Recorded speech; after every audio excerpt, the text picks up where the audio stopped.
ஆனி மாதத்தில் கும்பம் ராசிக்கு ராசிநாதன் சனி 2 சஞ்சாரம் செய்தாலும் 29ஆம் தேதி முதல் வக்ர ஆரம்பமாகிறார். எனவே பாதச்சனியின் பாதிப்புகள் குறைய ஆரம்பிக்கும்.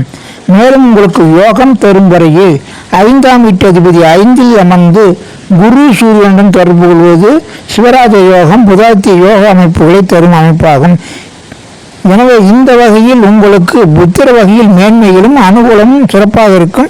மேலும் கௌரவமான உயர் பதவிகளும் கிடைக்கும்.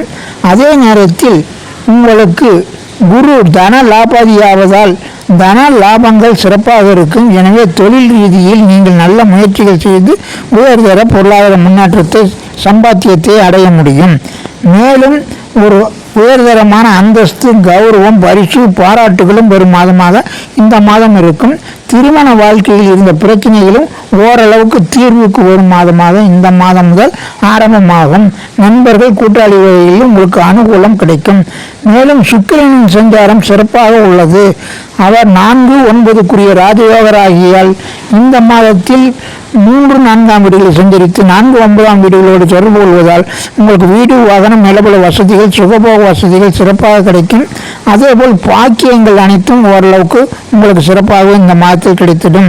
தந்தை வழி உறவுகள் சொத்துக்கள் வகையிலும் அனுகூலம் கூடுதலாக இருக்கும். எனவே இந்த மாதத்தில் நீங்கள் 7இல் செவ்வாய்க்கு ராசியில் ராகு ஓரளவுக்கு நீங்கள் எதையும் திட்டமிட்டு ஆலோசனை பெற்று பொறுமையுடன் செயல்படுவது சிறப்பாகும்.